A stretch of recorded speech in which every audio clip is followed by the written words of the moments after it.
E a final da Copa do Brasil teve início, hoje foi o jogo de ida, o primeiro jogo dessa disputa entre Flamengo e São Paulo e Flamengo. Nós vamos falar sobre tudo o que aconteceu. Para você que está chegando agora, você pode se inscrever aqui no canal para receber mais vídeos. E a gente vai entrar em mais detalhes de como foi esse duelo, que eu vou antecipar para vocês. Não foi uma grande exibição de nenhuma das partes, mas isso é uma coisa que às vezes a gente já tem como esperada, porque em decisões que tem ida e volta, muitas vezes as equipes se preocupam mais em chegarem vivas na segunda disputa, né, no jogo final mesmo, do que em ganharem a primeira partida. Então é sempre um jogo meio travado. Travado foi por conta do Daronco que apitou, né, é verdade. Mas muitas vezes não são realmente grandes espetáculos, e hoje mais uma vez não foi. O São Paulo ao longo de toda a partida demonstrou mais organização, isso é verdade. Na primeira etapa foi até um pouco melhor, fugindo um pouco da sua característica de jogo, a gente vai falar mais sobre isso. E o Flamengo quase que em momento algum assim ofereceu qualquer suspiro ou qualquer alento que seja para o seu torcedor. Foi uma partida bem apagada. Eu vou colocar aqui a disposição tática das equipes na tela para a gente ver como foi que os times entraram em campo. A começar pelo time do Flamengo, que foi o time mandante, que veio com Matheus Cunha no gol, Wesley aberto pela direita,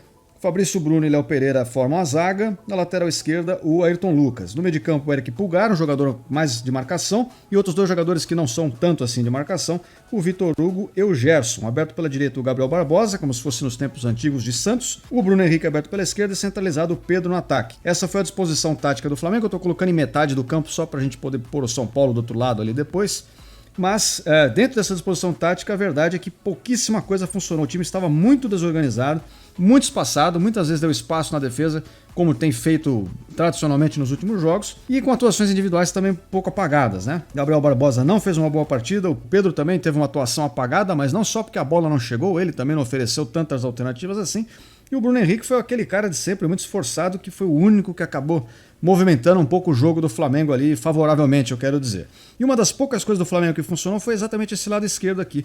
Algumas articulações formadas pelo Ayrton Lucas, o Gerson e o Bruno Henrique, naquela dinâmica que o Flamengo tem, que o Ayrton Lucas muitas vezes quando passa do meio de campo ele centraliza um pouco, né? Vira um jogador que compõe mais ali o meio, e aí outro jogador dá amplitude para o time, pode ser o Bruno Henrique, ou enfim, quem tiver ali disponível para essa função. E basicamente o jogo do Flamengo foi isso, não criou quase nada. Enquanto do lado do São Paulo, a gente teve o goleiro Rafael, o Rafinha aberto pela direita, lembrando que aqui vai ficar espelhado, né? Vai ficar ao contrário porque eu estou montando de cima para baixo. A dupla de zaga foi formada por Arboleda e Beraldo, na esquerda o Caio Paulista. No meio campo o São Paulo entrou com dois jogadores mais para contenção, o Pablo Maia e o Alisson, o Rodrigo Nestor aqui aberto pela esquerda, o Wellington Rato aqui aberto pela direita, o Caleri era o centroavante e o Lucas foi como se fosse esse jogador aqui, o meia do time, mas ele teve bastante liberdade ali para se movimentar, fazer aproximações de toda espécie, né? Jogou mais atrás do Caleri. Do lado do São Paulo tem aquelas dinâmicas que eu já comentei aqui com vocês outras vezes, né? Na saída de jogo, eles fazem uma saída também ali com três jogadores, né? O Rafinha faz um papel de um terceiro zagueiro, o time se distribui de uma outra forma,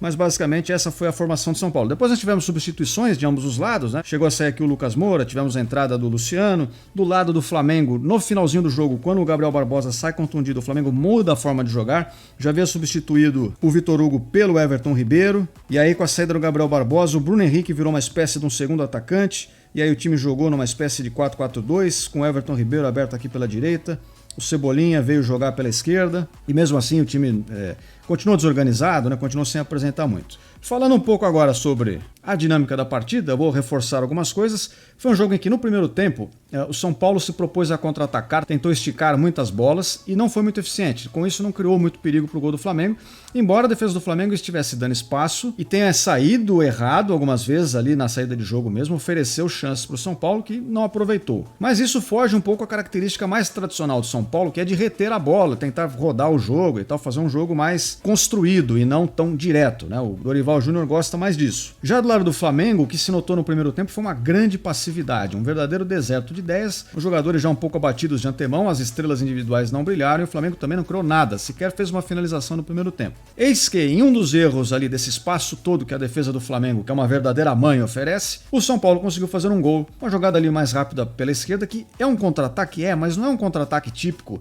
daqueles que você pega a defesa do outro lado desmontada. A defesa do Flamengo tinha seus jogadores em linha, mas ainda assim muito espaço, jogadores espaçados, desatentos, um cruzamento na área, o goleiro sai, fica no meio do caminho, a zaga parece que não se deu conta que o Caleri ali estava avançando, se aproximando, de modo que ele passou despercebido. A defesa do Flamengo só viu o Caleri quando ele já estava cabeceando pro gol e abriu 1-0 no finalzinho do primeiro tempo. E aí no segundo tempo, aí sim o Flamengo mostra alguns indícios de melhora. mas não na organização do time, apesar daquelas mudanças táticas que eu coloquei aqui para vocês. Foi mais na questão da disposição mesmo dos jogadores. Então o Flamengo começou a marcar mais alto, apertar a saída de bola do São Paulo. O São Paulo passou a não conseguir contra-atacar mais, não ofereceu risco também ao Flamengo no segundo tempo. Na saída de jogo construída, o São Paulo também não conseguia manter a posse de bola. E o Flamengo começou a ganhar algumas divididas, começou a ter algumas movimentações, alguns jogadores se apresentando para receber passes e tal. Mas faltou muita lucidez ao time, né? Parecia um time realmente mal treinado, que não conseguiu converter isso em qualquer tipo de domínio. Não houve sequer assim uma grande pressão, o Flamengo chegar perto de fazer o gol, aquela sequência de lances que empolga o torcedor. Não aconteceu simplesmente, foi um jogo bem morno, um Flamengo bem improdutivo e um São Paulo que no primeiro tempo pode não ter feito um jogo brilhante, mas foi mais seguro, né? Não permitiu que o Flamengo jogasse, conseguiu fazer um gol, enquanto o Flamengo oferece uma ligeira melhora, mas nada que pudesse também assustar verdadeiramente a defesa do São Paulo, que pode não ter jogado bola no segundo tempo, mas soube se manter postado e anulou as ações do Flamengo, que tentava se encontrar um pouco melhor em campo. E assim o São Paulo constrói uma vantagem importante que ele vai levar para casa para o jogo de volta, vai contar obviamente com o apoio de todo o ambiente, que vai ser mais são paulino do que flamenguista dessa vez, e o Flamengo mantendo essa postura não competitiva frente à competitividade do São Paulo, tem uma boa possibilidade do São Paulo conseguir vencer esse duelo, que vai ser bastante curioso, inclusive, né? O Flamengo realmente vive um momento maluquíssimo, né? Um orçamento extraordinário, jogadores sobrando, saindo pelo ralo, mas ao mesmo tempo, dentro de campo, uma equipe que parece mal treinada. Tem outras coisas que eu poderia comentar aqui sobre a situação atual do Flamengo, mas eu não vou misturar muitos dos assuntos do vídeo. Tudo bem, vamos lá, vamos nos conter. Bom, o segundo jogo, o jogo de volta, será domingo também da semana que vem. E aí, se o Flamengo de alguma forma conseguir melhorar até lá, dá para dizer que sim, tem um elenco suficiente, tem jogadores suficientes para fazer frente ao São Paulo, quem sabe conseguir vencer também fora de casa por um gol, né, empatar a partida, buscar um resultado favorável, não é impossível, mas jogando isso que jogou hoje, fica complicado. O Flamengo tem muito trabalho a fazer, tem muita coisa a melhorar para a partida de volta. Do contrário, o São Paulo se apresenta como favorito nesse momento, principalmente em função do resultado obtido hoje. Para você que está chegando agora, eu sempre lembro que você pode se inscrever no canal para receber mais vídeos. Eu espero todos vocês aqui em breve, inclusive para falar do jogo de volta da final da Copa do Brasil. E até a próxima. Fui!